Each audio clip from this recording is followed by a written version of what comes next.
Hello, today is June the 19th. I'm Hong Yan Yang Wan, the interviewer, and I'm with, Megan Shoemate. yeah, we're at 25, what's the number? 25, 89 89 North Lake Street. Lake Street, yeah. So we're gonna interview Dawn today. We're going to. I guess you're not. So where are you from? I just came from China Oh. 2 weeks ago. I'll join the Milwaukee Architecture program in fall, but I started earlier because Arija is my supervisor.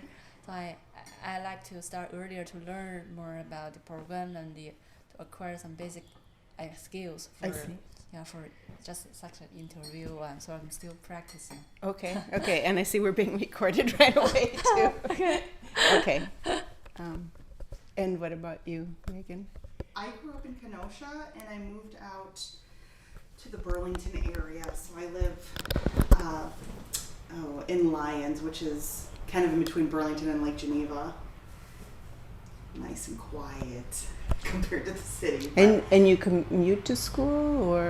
I graduated in December, so I came back to help out with field school because I did it last year. I see. Okay. And I really enjoyed it. So enjoying doing things this week, meeting people Good. again in the neighborhoods. And Good. Yeah, I had hoped to do it both last year and this year, but maybe next year.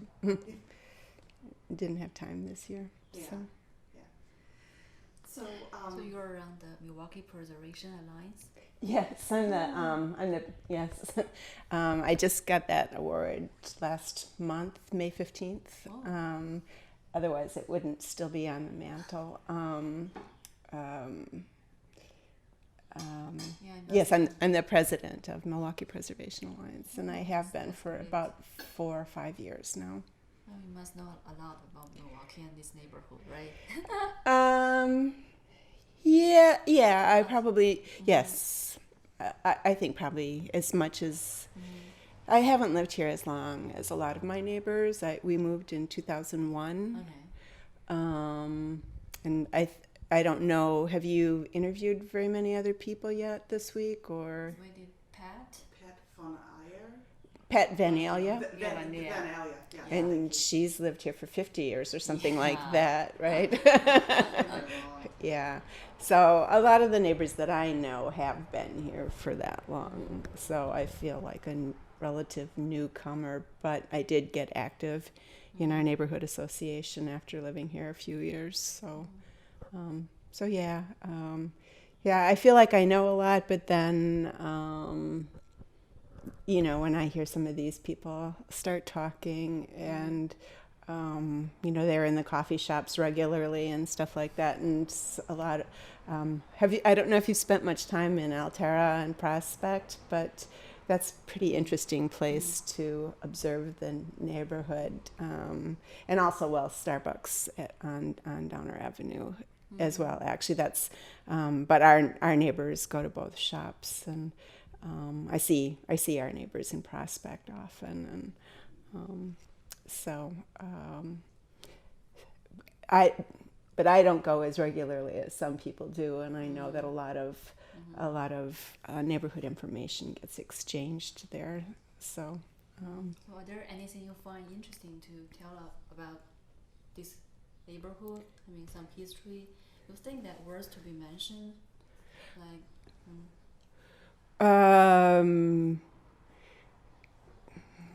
what do you and I mean, you moved here for not quite a long time, like Pat, but you must know the most important part.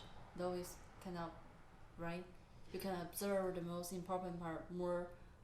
Well, I think- apparently than I think- people live here for a long time. Downer Avenue, the commercial district, I think is really important to the neighborhood, and I think we're lucky to be between the lakefront and the lake park and the commercial district, and I think that is one of the nicest things about our neighborhood, and then also what UWM offers in terms of to the community in terms of theater and the arts. So Yeah, it's and I love, the architecture is incredible. So, Yeah. They have diverse architecture style. I'm sorry? Diverse. I mean, Diverse. Diverse. Yeah. Yes. I mean, there, and frankly, I don't know that much about the architects myself. I think when I got involved in historic preservation, it's really more the preservation advocacy part of it that I got involved in, as opposed to studying the history. It was more because I felt, well, there was going to be some development on Downer Avenue, and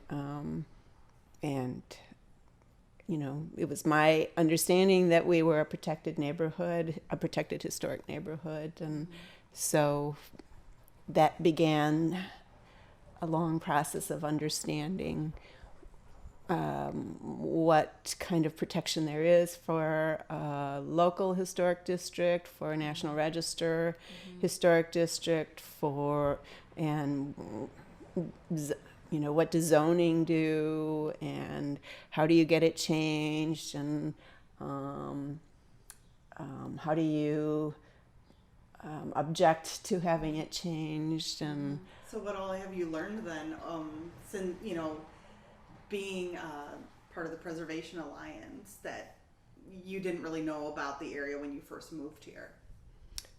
in terms of advocacy and zoning? Yes, in terms of the advocacy, being sort of a steward of the area, having that place in the society, in the neighborhood. So what all have you learned? Well, I could sum it up in a word that it's complicated.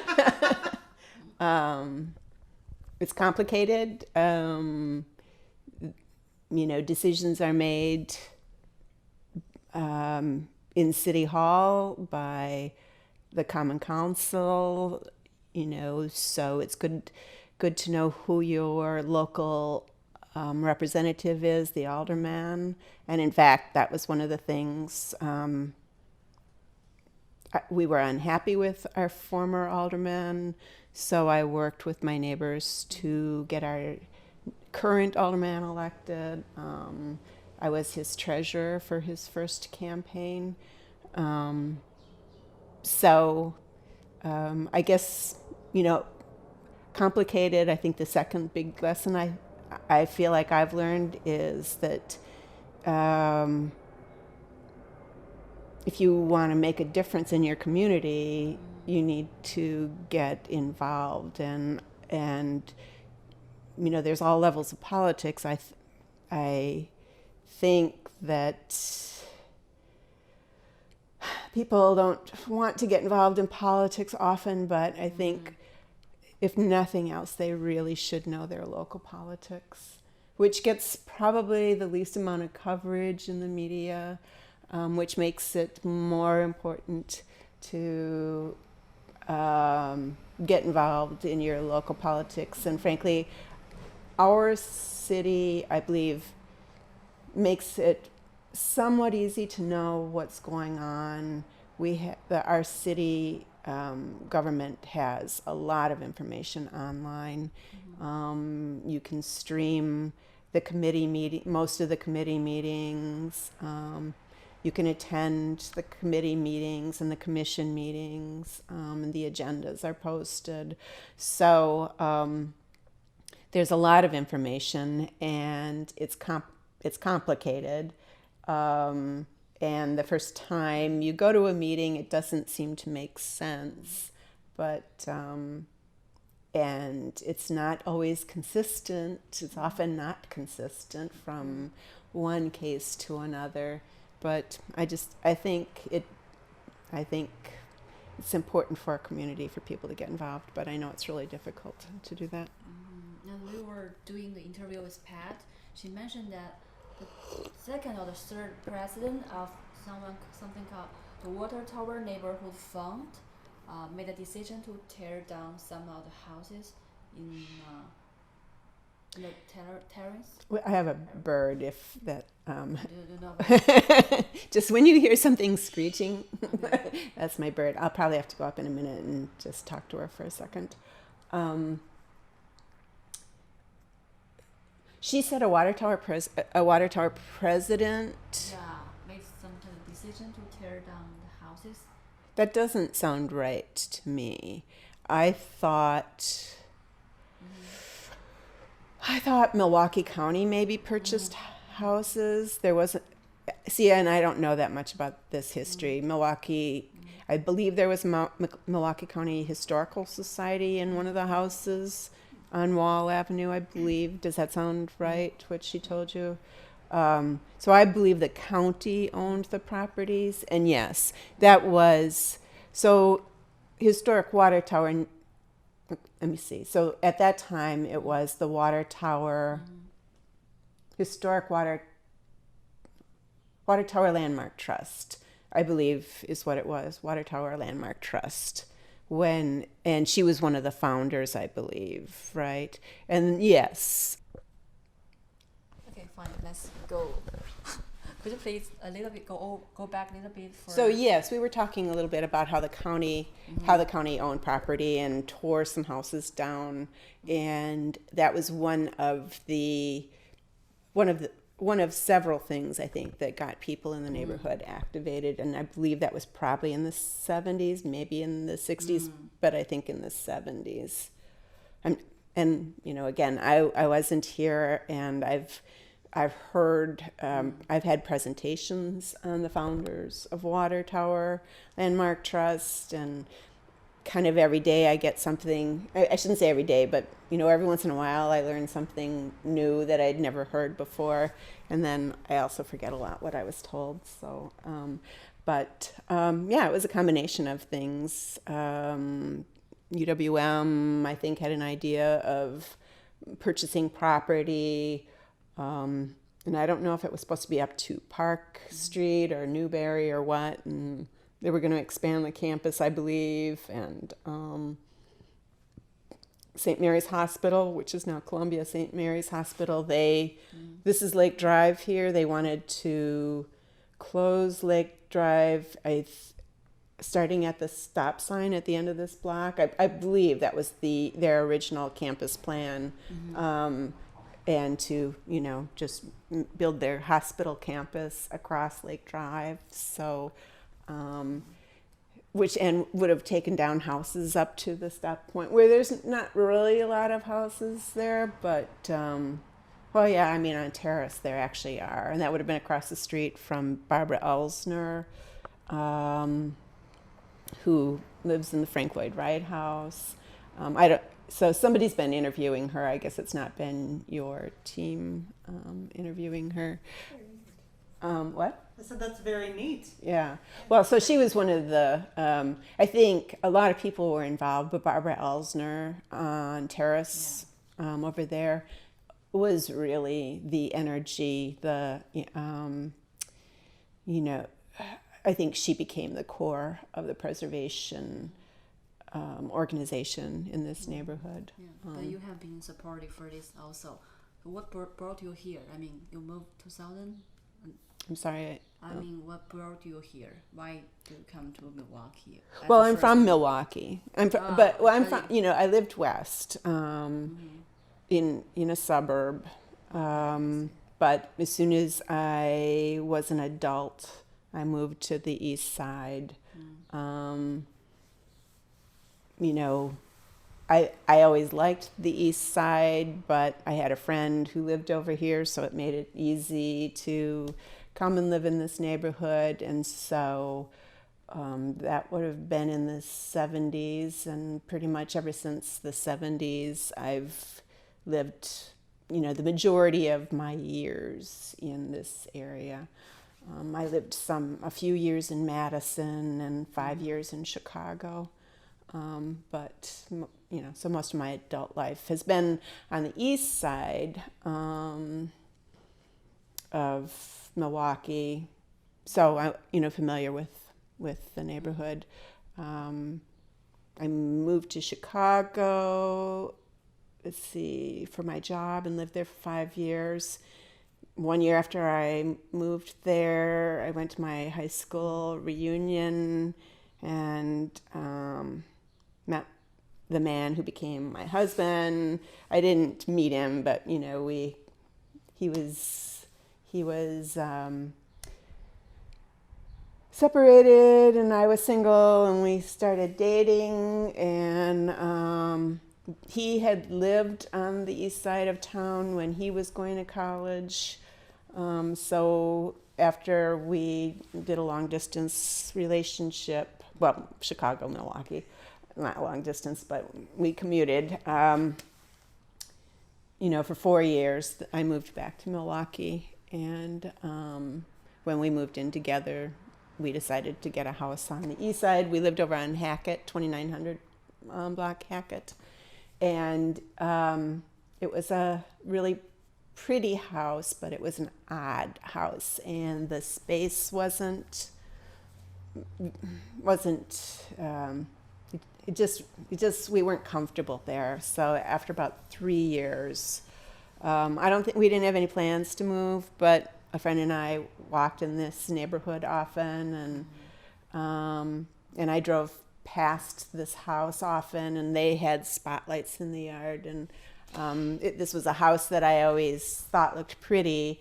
And then when it went up for sale, I had been going to a lot of open houses because I think I just sort of sensed a frustration with our other house. And when this one up for sale, and I went through an open house, and it really didn't make sense at all because there's just the two of us, and this is a big house, but we fell in love with it, and we justified it, and then maybe Jeff's mother would come and live with us, and because there's a third floor. It's not a separate unit, but it could be a separate unit. I mean, it could, it's a small apartment size. So your children is not living with you? We don't have children. Oh, okay. And then frankly, for my husband, who's an athlete, kind of the crowning, the fact that sealed the deal is that he's a big fan of the classic Donner Avenue bike race, and this house is on the route of the bike race. So we moved here for kind of silly reasons. The bike race goes right past our house. We're in the loop. So it was just, it was, when we went through the house, when I came back and we went through the house, the people who lived here before us sort of had the same couch, and had really similar furniture to us in the living room, and so it just seemed like it was meant to be. So we've been here. I was gonna ask.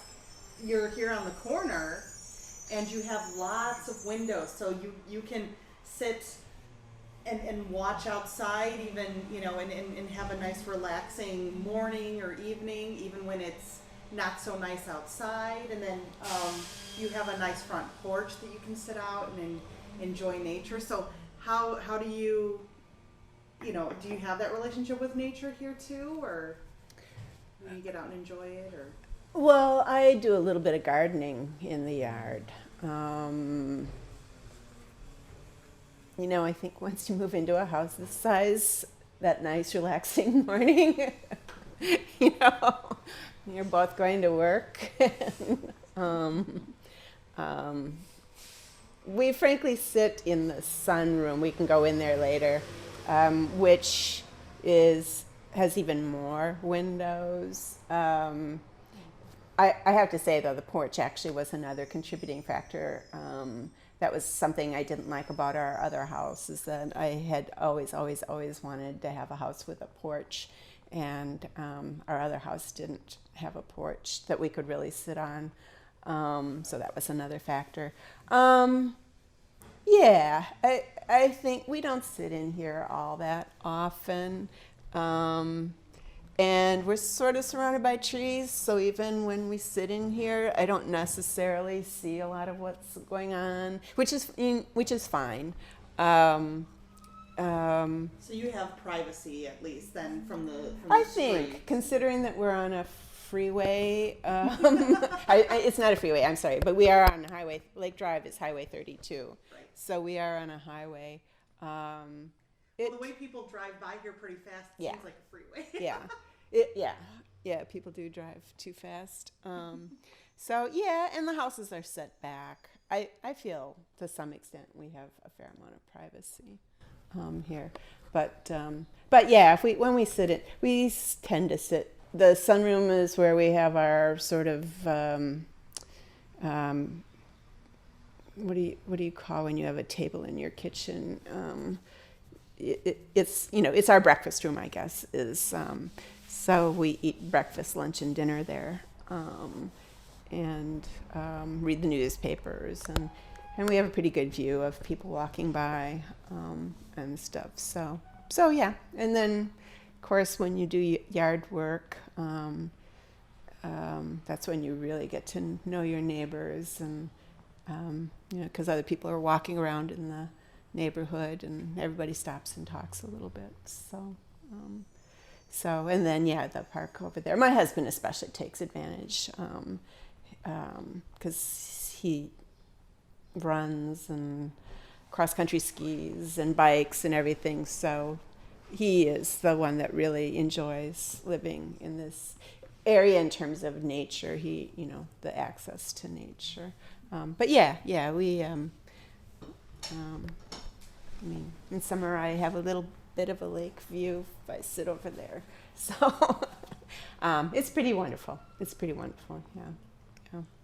And yet it's urban. I love to me those are Chicago style apartments across the street.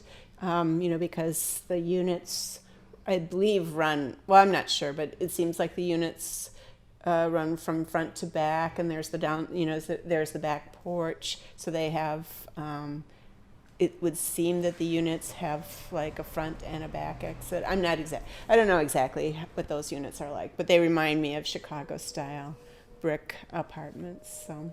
Yeah, you were there before. Yes. Mm-hmm. So you said that you lived kind of in a suburb of Milwaukee. Grew up, yeah. Growing up, did you go to college in the area or? Eventually, yeah. I went to UW Oshkosh, but and then I lived in Madison for a little while, and then I came back and eventually went back to UWM here as a commuter student. I worked and went to school. What did you get your degree in? I got my degree ultimately in journalism, mass communications. Okay. I think I intended to. I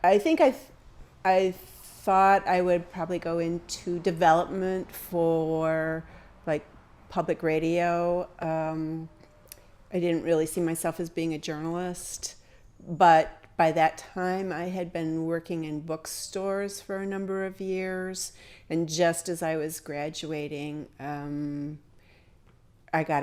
there was a good bookstore job. I got hired to be manager of the bookstore at the Medical College of Wisconsin. So, I don't know. It just, I felt like I couldn't afford to not take a job I could do, and it was comparatively good money to any previous job I had had. So that was. So I have mass communications, but essentially it was just to finish my degree. I started out kind of in library science, and then morphed into English major and finished in mass communications. So you went to Chicago now for school? No. Actually, do you mind if I'm going to warm up my coffee? Can I get you guys anything?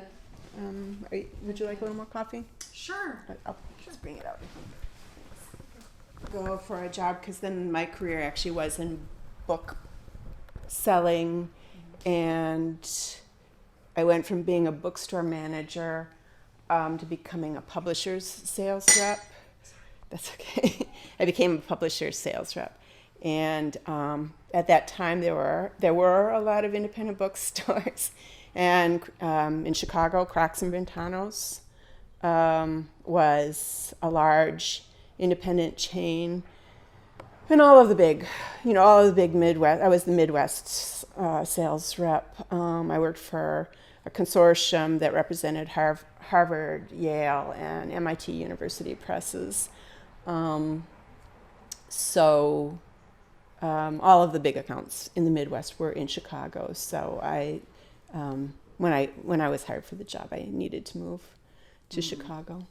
And then after I worked there for 5 years, and they knew I was dating someone here in Milwaukee, but they knew my work by then. The book selling industry was changing. I think maybe Crocks and Brentanos had maybe closed by then, but they were starting to close. If they hadn't.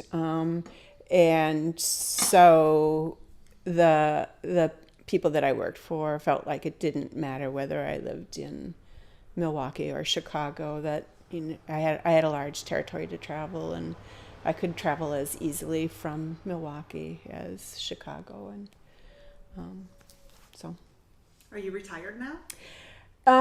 Yes and no. I don't work for pay anymore, but between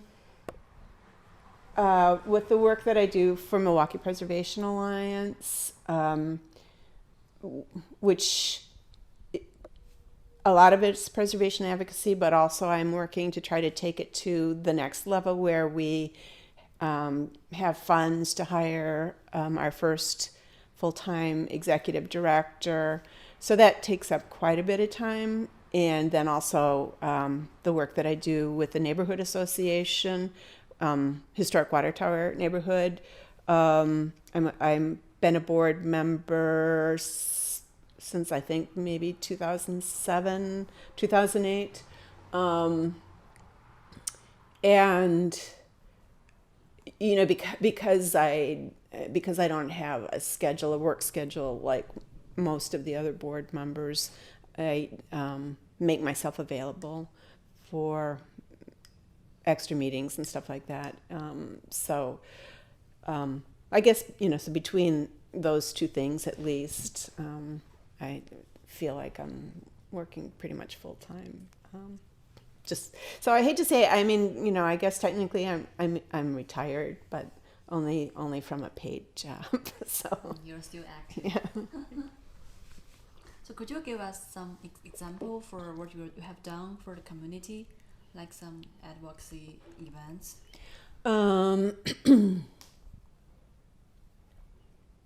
Well, I'm very involved. I don't know if you're familiar with the Soldiers' Home at the Veterans Administration Medical Center. There's a historic district there that's Civil War era, and has a whole sort of village of remaining buildings there. So because of our partnership, we have an informal partnership with the National Trust for Historic Preservation. We've been working with the National Trust. I would say the majority of our efforts do go towards working with the Veterans Administration to, in actually a federal review process, to encourage the Veterans Administration to find ways to use the buildings that are vacant so that they don't deteriorate and so that they can be restored and reused. So that's probably what I spend most of my time on. But in the past year, well, I should say in the previous year, 2011, 2012,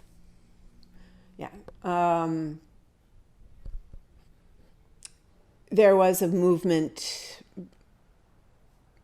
initiated by the mayor to revise the historic preservation ordinance because he felt that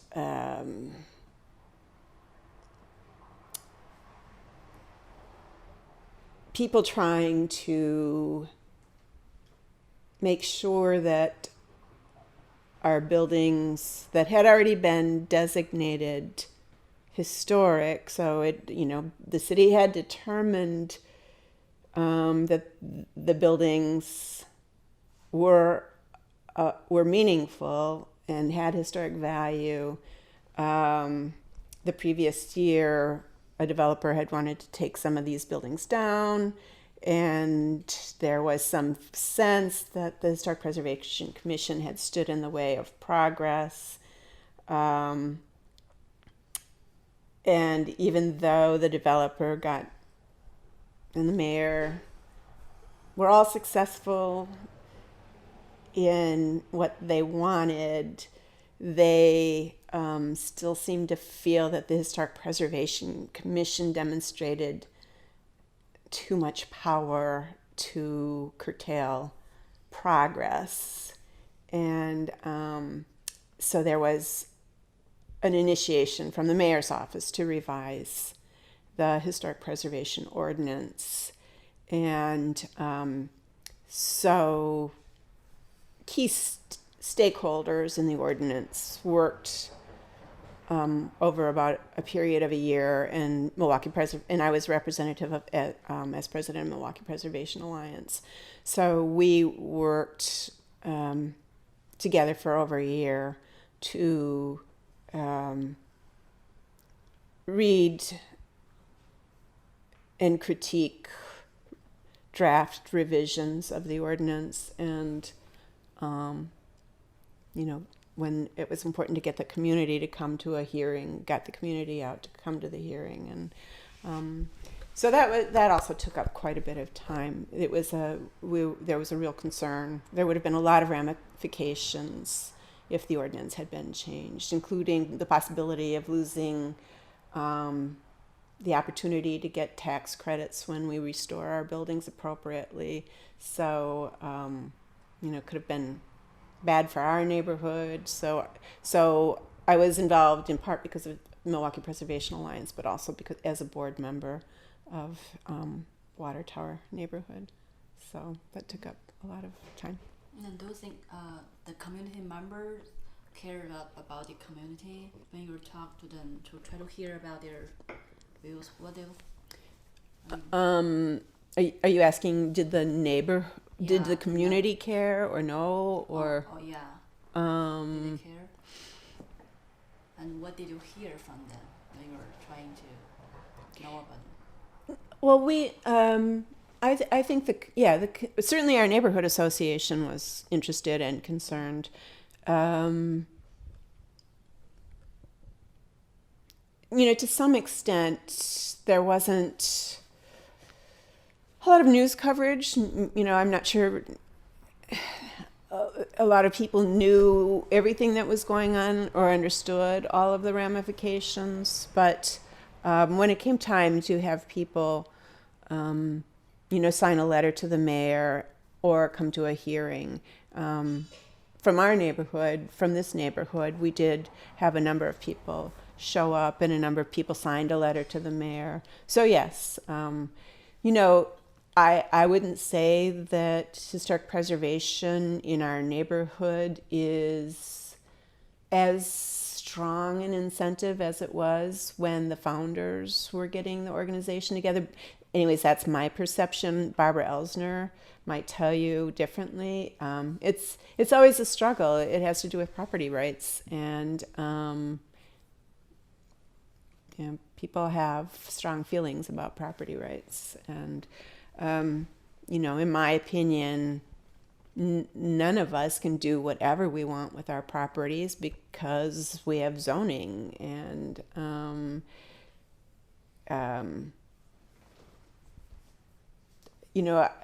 not sure most people want to think of historic preservation.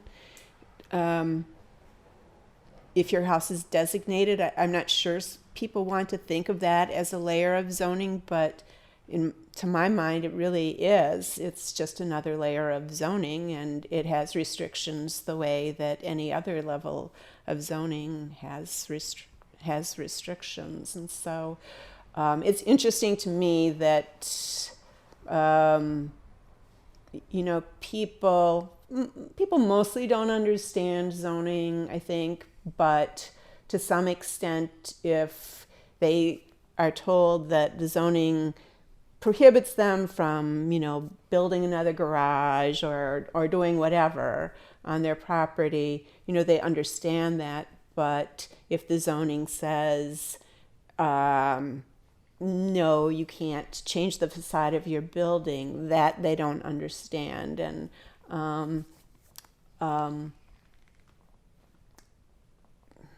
in my mind, it's kind of like that.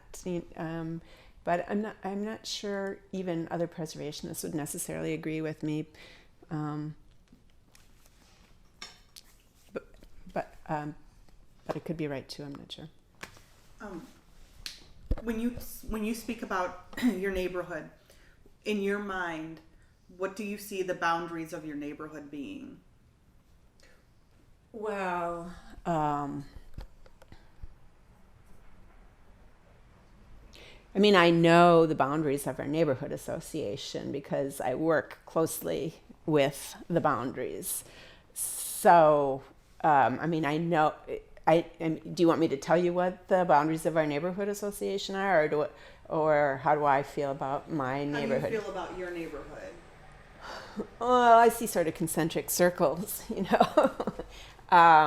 Milwaukee, the city of Milwaukee, the state of Wisconsin. I have my neighborhood. I'm affected by the larger, the greater East Side neighborhood. I'm in my aldermanic district, the 3rd aldermanic district. What happens in the city of Milwaukee has an effect on me. And anymore, what the state of Wisconsin decides has an effect on the city of Milwaukee. So does that answer your question? Sure. So you see from the smaller to the larger, and that you're just connected piece by piece to the bigger picture. Yeah. And I think maybe I feel I have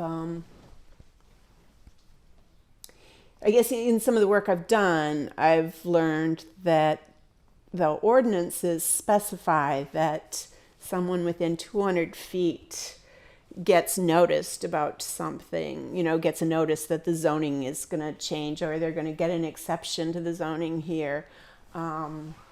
Or there's an issue with a Milwaukee public school in our area, but the MPS seems to think it's between the students, the parents, and the city.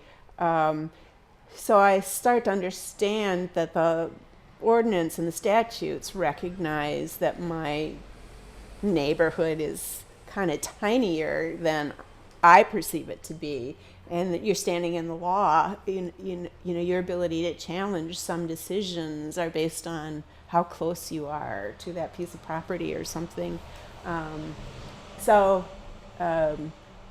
There's a part of me that sort of rebels against that narrow description of what my neighborhood is, I guess. But in your memory, are there any active, member of the neighborhood to do something with the zoning, and do they have some action, do something with zoning? The policy, sometimes they feel that the zoning influence their activities. Are there any active members in your memory? I'm not sure I understand your question. Have there been zoning issues in our neighborhood? Yeah. Are they members of our neighborhood association? That I don't know.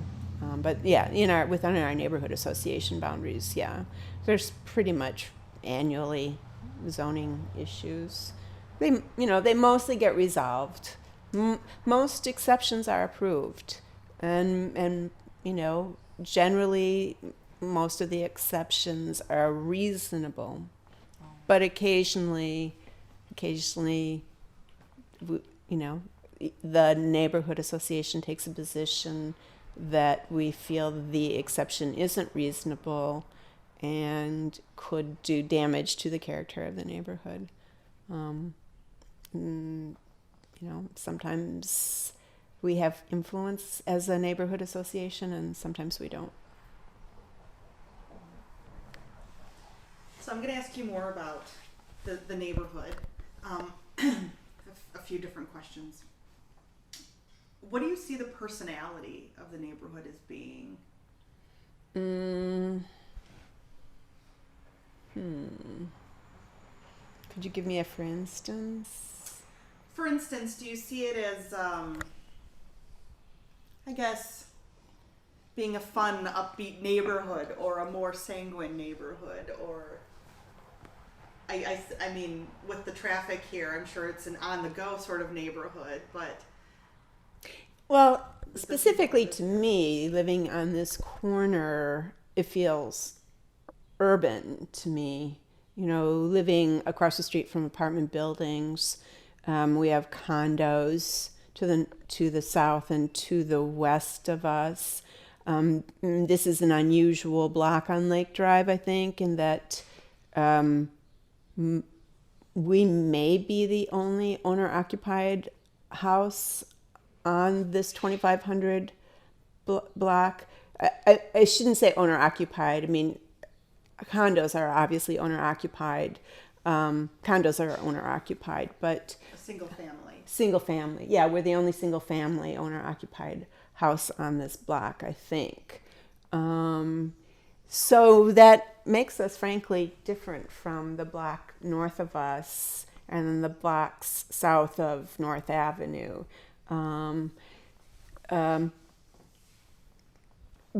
So it feels a little busier, I guess, on this block, and a little more anonymous because of the so many apartment, renters. I don't get to know those people. But in general, I think the neighborhood is really friendly. It seems like more families with children are moving back into the neighborhood. But also at the same time, there's people who have lived here for 40 years, and so they're adult, they brought up their children in the neighborhood, but those children are mostly gone now. I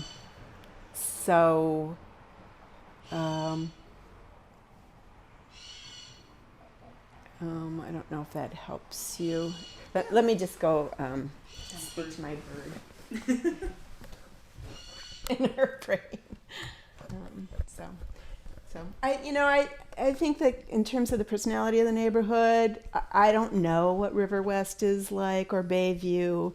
I have a perception where it seems like there's maybe more unity in those neighborhoods than there is here, but that maybe those people are actually more activist than people in our neighborhood. So I guess in that respect, I feel like that's probably true, that our neighborhood in general, frankly,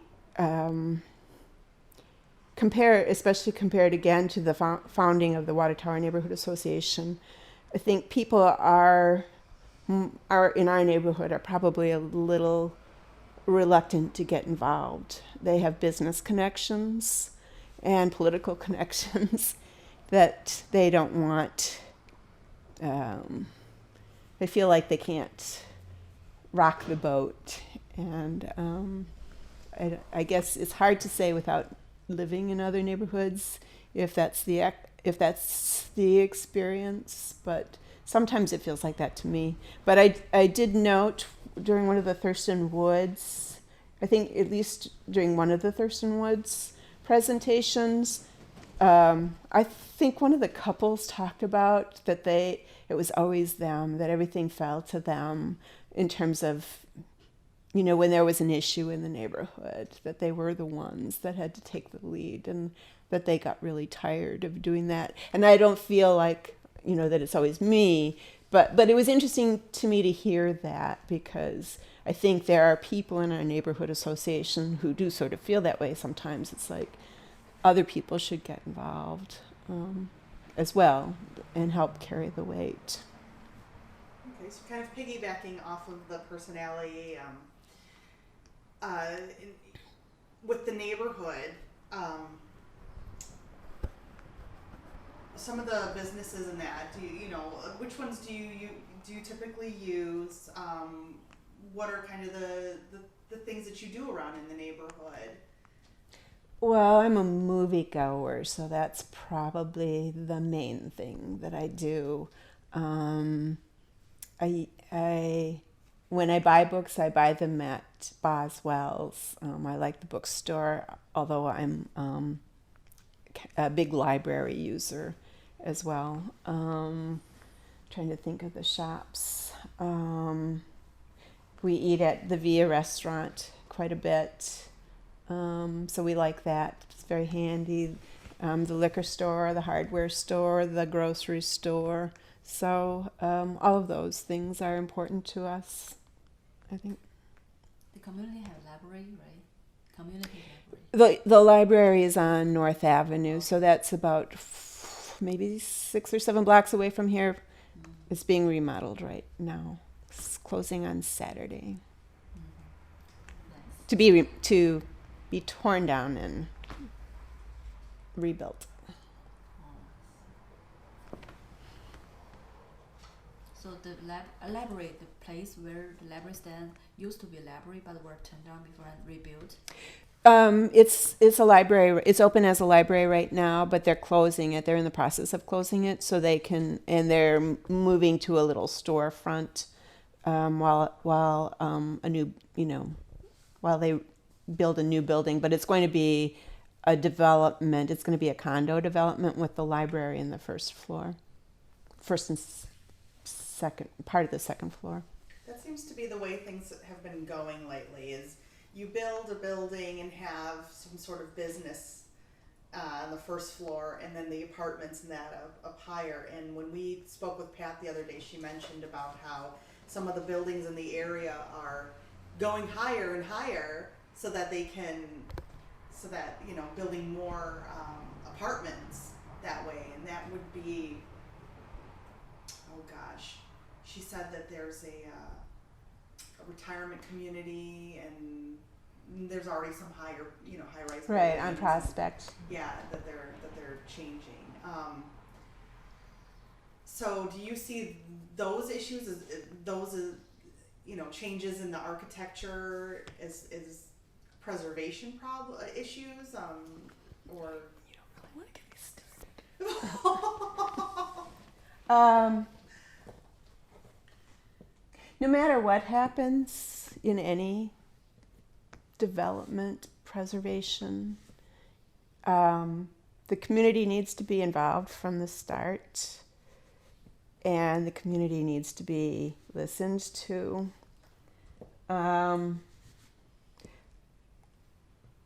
I don't know that happens as much as it should. I think urban planners, which you guys are in the School of Architecture and Urban Planning,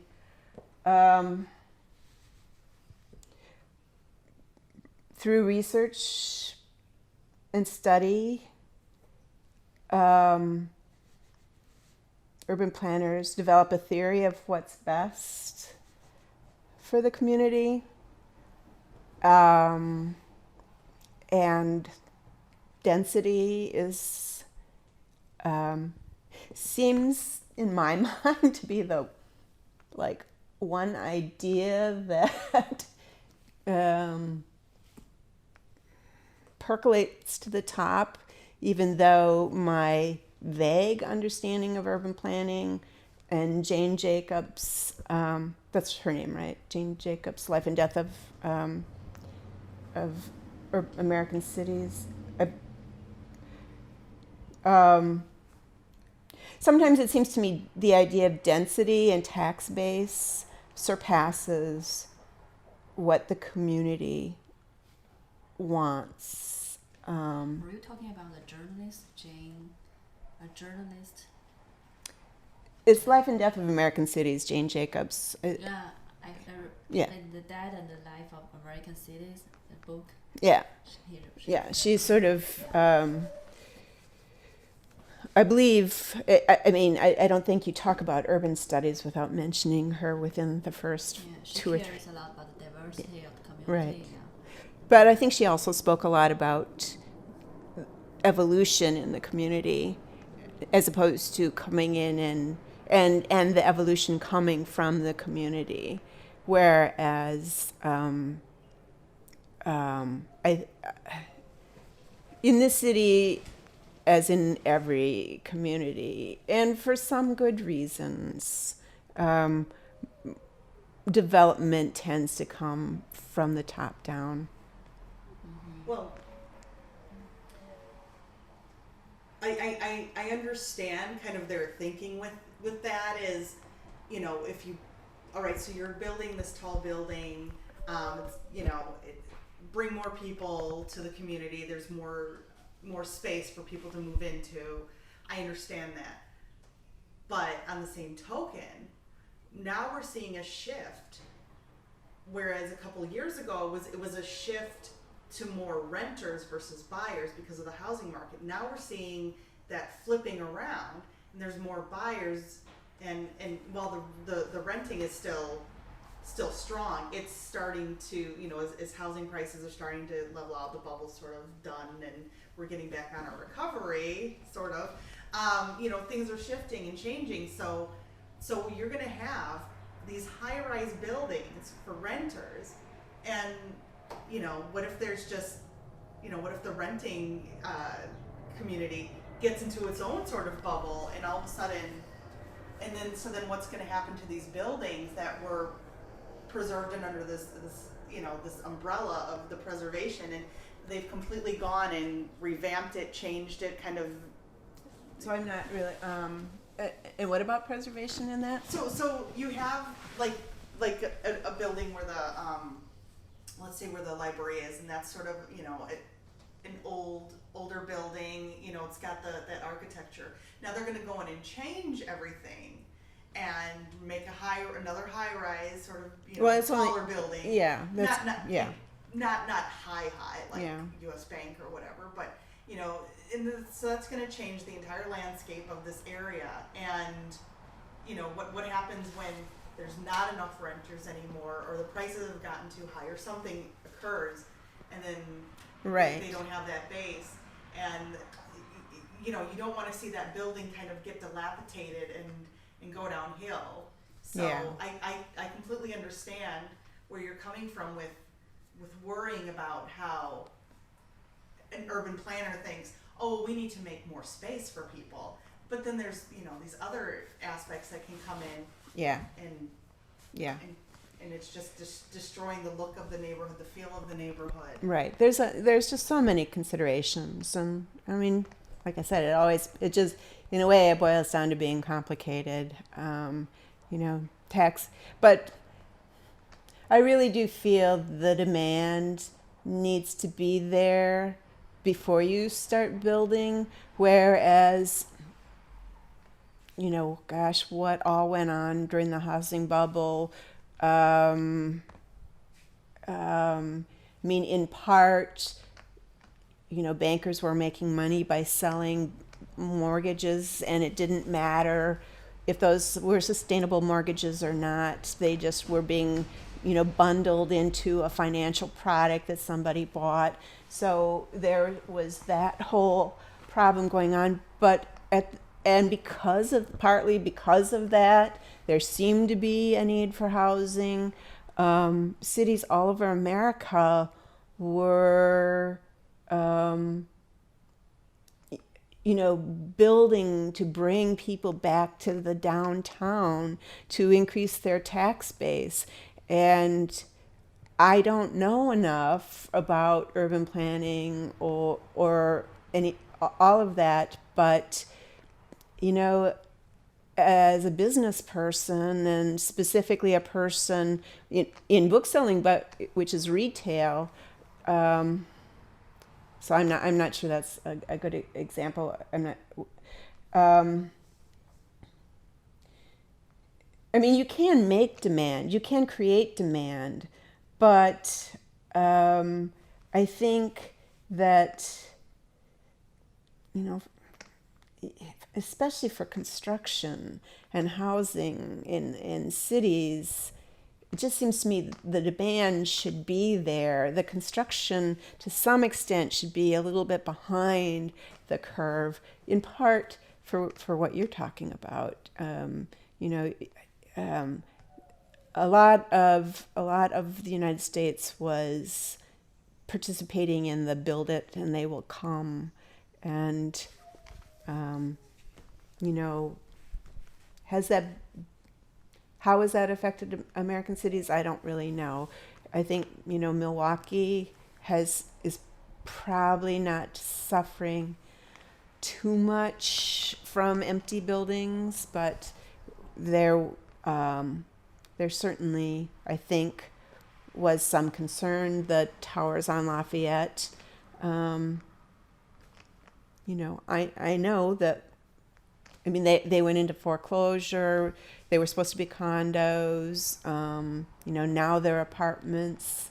I have no idea if they're full or not. I believe they are fairly full. But, you know, I know somebody involved in the project knew when they broke ground that they didn't have the pre-sales that they were supposed to have in order to break ground. So that was a disaster. I mean, people knew, people saw that coming. And, you know, already the housing bubble had burst in Florida. And, you know, and that was difficult. There were a lot of people in the neighborhood who were opposed to those buildings. Now, if you ask our alderman, I believe he's happy that we have the increased density there. And maybe all's well that ends well. Maybe it does end well. But, you know, I think unfortunately another problem in this city is that we're weighted. The development and the interest is weighted on this strip of this, you know, 1 mile north and south along the lake. You know, there really needs to be a lot more focus on the city of Milwaukee west of the river. And it's sometimes in this neighborhood, it sort of feels like, why are you trying to fix a neighborhood that's not broken? You know, we're kind of doing okay. Why don't you go focus on some of the areas that really need investment? I want to go back to talk about the community participation. Do we have any, I mean, the reason you can think about that, why the neighborhood here don't want to participate more? Any other reason you can think of?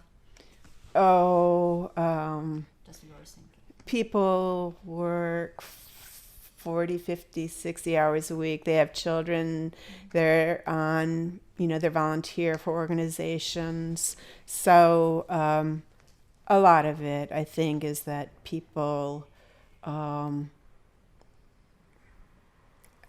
just run out of time to be involved. But people love this neighborhood, right? Yes. Just don't have time to. Right. Work on it. I think, and you know, frankly, until there was a proposal that was 2 blocks away from me for development, you know, I didn't know there was any problem in the neighborhood. I didn't, you know, my concerns were more the larger city of Milwaukee, the nation. I figured there were people who had lived here longer than me who knew what was going on, and they were taking care of things. I had long been concerned about the vacant buildings on Downer Avenue. The previous, I don't know, whenever Coffee Trader left, which I think maybe was in the early 90s or late 80s. And there were increasingly vacant storefronts on Downer Avenue, and it concerned me a great deal that this commercial district was doing so poorly. But I sort of felt, and a lot of that time I wasn't living in this neighborhood. I was living in Chicago. Or at that time I also was renting. I sort of felt like, the property owners, the people who have lived here for a long time, must know what's going on, must be involved, must be trying to take care of it. And I think some of them were, and I'm not as familiar with what was going on during that time, but to some extent, you sort of feel like until it's in your backyard, everything seems to be just fine. So I think that's another thing that people don't really necessarily know there are issues to be concerned about.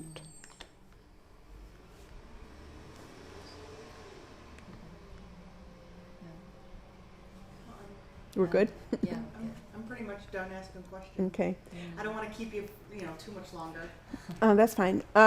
So yeah, I was probably pretty frank. And you have it all on recording. What are you using the interviews for? And does the entire tape go online somewhere, or what happens now? Well, we're creating a blog, a website. It's for, for our department. Every summer we have we have the BLC. Yeah. And we're trying to put things like. But the entire interview doesn't go. No, it's just the little bit part we concerned about the way you feel about the neighborhood, and like the neighborhood can participate in the activity and things like important. And if there are anything that you think you mentioned that you want to be published, you can write down a note on that paper. Okay. And we can sign. Just make sure that. Yeah. Do I get to listen to it before or at any point, or? If you want to, I can send it to you to That, make sure that. Yeah. It sounds painful, but. You're a member of an organization, and so you're politically active. And if there's anything that you might hear that you've said in this interview that you don't want anybody to know that you said, just because you don't want it to come back and bite you. Yeah. Or misrepresent my organizations Sure. is probably a bigger concern. I mean, I think I was pretty politic, but I wouldn't mind. Yeah, I guess I wouldn't mind having an opportunity to review it. Yeah, this is everything, and for you, to read through, fill out, sign. And do you want me to sign this right now, or could I read it? You can hold on to it and read it, and then we can Come back someday. Yeah. Well, you guys are in the office, and we can. I can get since you'd like to hear it before. Yeah. And we can get you that file, and then that way you can have that there. Yeah. Yeah. I mean, I'm sure it's fine. Like I said, I don't really think I said anything. And it'll be better for us to have your contacts, even the telephone number, so that we can have a time to come back to pick out. Yeah, everything. just we have it, but let's take it down again anyways. So the home number is 964 Okay. 8120, and that's area code 414. Yeah. Okay. that'd be- And you probably have my email, but do you want it? It's Dawn, DAWNHMCC @gmail.com. Thanks. Are there any, historical archive that you think might be helpful to show us, even pictures and any other thing is interesting? Today we don't have things like scanner to. Right, and maybe come by someday to have it. You can actually, so maybe if this is a picture of a house that is different, and it's obviously not a very good picture. I guess the only importance really of this is that it shows that the landscaping used to be different. You can on our porch there's steps on both sides, and you can see that there. So let's see. This is the front. There used to be a sidewalk here, and steps right at the corner there, going down to the sidewalk. It looks like so that landscaping has been changed. I think no stairs now. No. The sidewalk is gone. These hedges are gone. I'll make a copy of this when I turn in my. We can bring the scanner so that you don't have to bother making the copy. We have a copier upstairs. It's just it's up here. Original copy from the Milwaukee County Historical Society. I dug this out. And I don't even know what an abstract is of title. To some extent, I think it says who sold to who, but this mostly seems like a lot of litigation of estates, that they were having a hard time determining who was the appropriate, and I just glanced through it recently. It just seemed to be a lot of settlement of estates and copies of wills and determining who was, so there's a lot here, obviously, and I can't, it's hard to copy, and so if anyone knows of anything that might be in an abstract of title from 1943 to 64, extended, because it certainly goes before that. It starts. So this show the owner of the real estate? I believe so. I've heard that the street of Milwaukee changed in 1930. So yeah, what probably did it say? There's somewhere in here the address started out as 5 something North Lake Drive. So I don't know. In terms of your scanner, this might be something you might want to scan some of these pages, but it seems to start in the 1800s, actually, 1854, and it's the Gilman, how it becomes the Gilman area. It sort of records when Daniel Wells sold this development area to Winthrop Gilman. And presumably that's when it became Gilman's Triangle, that's that park down there. But I think that this area is Gilman's subdivision. This is the easterly 50 feet of lots 14 and 15 in Block 4 in Gilman's subdivision in the city of Milwaukee. So, so I don't know. Like I said, it turned out to be, it seems to me, really a lot of Do you think this is useful? wills. I think the areas that show the change of ownership, the block plan that she had there on the first page, there are probably snippets of information that would be good. I don't think we need all the litigation. Yeah. Well, no, as I said, when if it were easier to copy, that would be one thing. But also, as I said, it sort of seemed when I paged through it, there just seemed to be a lot about settling estates. Mm-hmm. But I think that's, the owners before us did a really nice job of putting together a package of what had, But this, I mean, it's not pictures of the house. Predominantly, it's just what work had been done on the house. And this, I think, is just our kitchen remodeled. And yeah, so I kind of dug this out in case there was anything, but we're not archivists. We just kind of throw things in the cabinet. And so in terms of like pictures, and we, my husband took some when we were doing, I think probably this was to get a certificate of appropriateness for, and I don't even know what he's taking a pic. What do we get? If to do, yeah, that's all about getting our roof replaced. That we submitted those. He submitted those. Did you want to look at this? Yeah. Oh, what? To compare. So this is the same way. Yeah. Almost the same. Yeah. Yeah. See how nicely those windows used to be behind a hedge. And frankly, when I just looked at this picture the other day, now these bushes are actually kind of overgrown. We need to do something about that.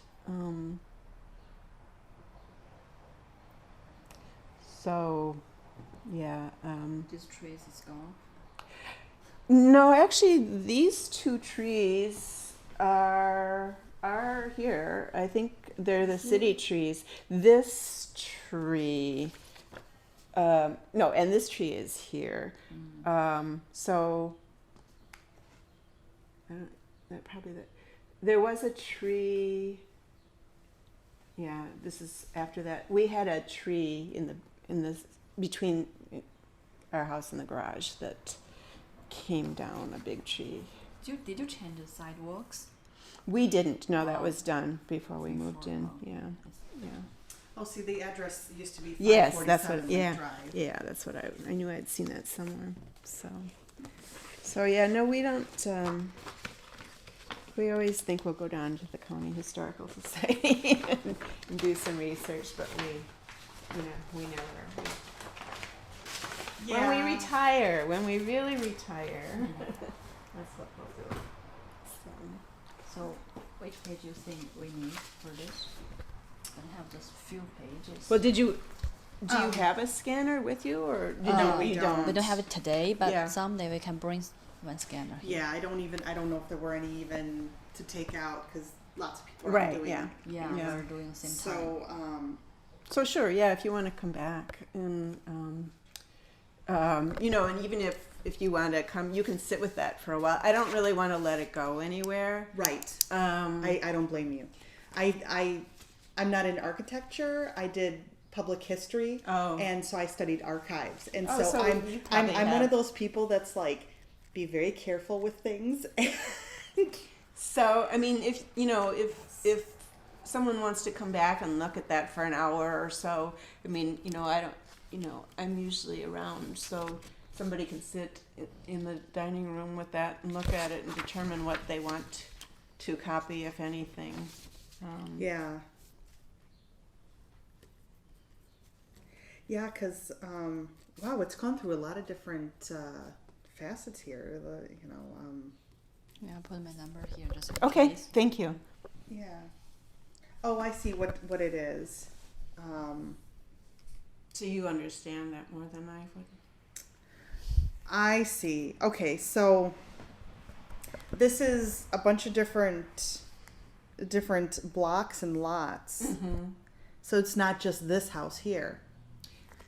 So this must be Initially, it's not, right? right. This must be the I think a lot of the Eventually, it gets down to our house, right? yeah. There's a lot of extra stuff in here that I think is probably just The Gilman development. yeah of its the whole neighborhood or whatever that he built. I think that's what a lot of it is. So that's probably on that first page. Yeah, that's a lot of what this is here in the But I beginning. mean, on that first page probably shows what the Gilman development is. Oh yeah, yeah, and then it shows here where Those are our two. yeah. So I know for sure we would probably take the front page, Uh-huh. and then for sure this. with the old little map here. And then I guess we'd have to look through here and figure out which one is. So I guess does it say 14 and 15? I think that's what it says we are on the front.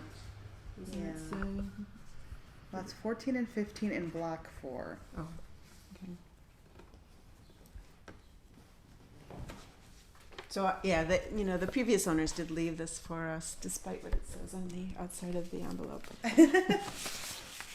So yeah, I'll talk to Arijit and see what he thinks with Okay. what all he wants us to get. If he just wants us to get the front page in the sheet there, then okay. I don't want to write on that. Sure. We haven't taken as good care of it as you probably would be, but we've just had it in a cabinet here, and I sort of feel like we have a fireproof safe. I sort of feel like, we could probably just put it in the fireproof safe. Yeah. That might be a good thing. Is this your number here? Yeah. This one? Yeah. Right, I'll leave mine too. This is then. where you can put the notes. It's not anything. Okay. Yeah. Okay. Yep. You can read it. When we come back some. Yeah. So there's that. Okay. And Our numbers. Okay. Good. do you want to set up time to come back and scan now, or? It's fine with me. I've got my calendar. If you guys want to do that. But we will know what the scanner is available for us to bring here, right? The scanner. We don't- can say, hey, we need it, Yeah. and So what's the good time for you? It just kind of depends on what day you're thinking about. are you free tomorrow or Friday? Yeah, can be either tomorrow, Friday morning, or If we have to go into next week, too. Tomorrow after like 1:30, and it looks like pretty much all day Friday. Do you want to do 2 o'clock tomorrow? Sure. That's- Oh, I'm sorry. Sounds good. Yeah, we won't be interviewing you again. We'll No. just be. Yeah. Yeah, and you guys can just sit at the dining room table there and look at, and I'll check to see. I didn't really. I'll think to see if we have anything else that yeah. might be of interest. Okay. And by the time that we'll get back to headquarters. That's what I'm going to call it. Okay. Headquarters. And send they'll, me the. They'll download that into the database, and you'll get that right on your computer. Yeah. Yeah, and then you can get that sent over to her. You We can- don't have Wi-Fi at the building. Oh, you don't? Which is it's very interesting. I thought- for sure we would. I thought you'd have access to the UWM. No, it's not. Through No, Calendar? it's not on campus. It's on the what's the avenue called? Farwell? Kenilworth Farwell, and yeah. Kenilworth and. Yeah, but I'm with her. I thought that was a UWM building, and that we would have Wi-Fi access through UWM. It's a UWM apartment. Right. See that's. But yeah, because I remember once being there with my laptop, and Arjed had said, he said what the Wi-Fi, UWM Wi-Fi was, and I could see it there, and he thought the students would be able to access with We their never get access in that office. We never. with their passwords, huh? But it should be on campus. But I know. I mean, there's businesses around, so even when we take our lunch today, we could take your laptop to like Altera or something where they have free Wi-Fi there. Sure. And then send it over. Okay, all right. Well, whenever, yeah. 'Cause, yeah, That's too bad. We thought that was an advantage of the office, that with the dorm right there, you'd be able to tap into the. That's what I thought too when I got there this week, and I was like, what? Yeah, because that's really, that's too bad. Yeah. And hey, so I guess we should probably Leave. leave. I don't want to take up any more of your time. Okay. This Well, it's been interesting. Thank you very much. And you're quite the hostess. Yeah, nice coffee, nice yeah, tea. well, when I put out the cookies, I was like, he did say 2 students. I'm picturing like a dozen. You know? Well, it was fun And the coffee talking. was really good. It's Altera. It is Altera. Yeah. Well, that's why. That's why it tasted so good to me. I really enjoyed it. Oh yes.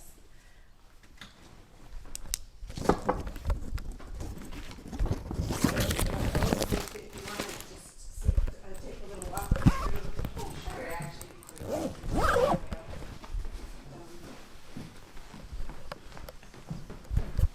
I like all the art pieces you have. Oh, thank you. It's mostly local art. We mostly have bought, you know, from craft fairs and stuff. So this is the sunroom that we spend really a lot of our So nice. time in. Yeah, the Yeah. blue looks so nice. Yeah, thanks. So, also because we sit with the bird and this is a tile floor, so she can throw stuff on the floor. And we How clean it up large is easy. the bird? How large? It's small. It's really kind of small. It's a little bit bigger than a robin, probably. It's a size of a small. It's a Goffin cockatoo. She's 30-some years old, and she's in her young adulthood. So, How long will she live? in captivity, they can live like 50 years or something. So, I keep trying to find someone who's willing to adopt her, but it's my husband's bird, so they're very cute together. So anyway, and then this is the kitchen. The one thing we did when we moved in here was to remodel the kitchen when we moved in. Because I think, let's see, the sink was here, and the refrigerator was there, but there were like cabinets that came like this, I think. So, which was kind of a good arrangement for the kitchen. It was difficult when we remodeled because you have a door, an alcove, a window, chimney, Pretty occupied. and a window. So the architect felt kind of Complex. had his constraints here. But you've done a great job with the use of space that you have. Thanks. Of course, I would do it differently if I had to do it over again. But you know, if you're not an architect, I guess I mean, how do you know until you do it? But yeah, it turned out pretty well. Then we have about a bazillion doors in our house. There's we have the 2 staircases. That's a stairs that goes up. So that would be, I guess the 3rd floor was maybe a servant's quarters, or probably maybe more like a nanny's quarters, because this house isn't really, it doesn't seem big enough to really have like, I suppose there might have been one servant at some time, I don't know, but usually I guess that's usually if there's a back stairs, it's because there's the servants' stairs and the regular stairs. So, for a long time, apparently this house was like a boarding house for families who had patients at the hospital, and so. We can sort of tell that, I think, by some of that there's locks on a lot of the doors upstairs. So I don't know. I presume those were probably put in when the woman who lived here was renting out rooms to families. All right. Thank you.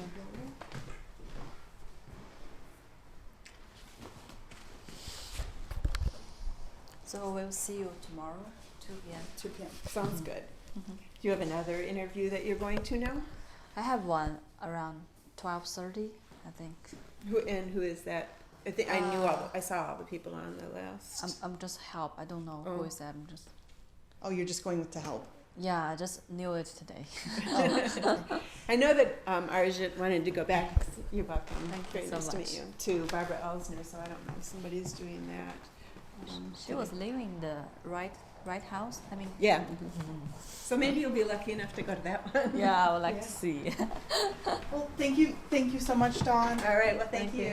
Okay, we will see you tomorrow. Enjoy the rest of See your you. field school. And Oh, yes, yes. I'm sure we'll be seeing you Okay. when you do Yeah. presentations and stuff. Thank you. All right. Take care. Yeah. Bye bye. Bye bye.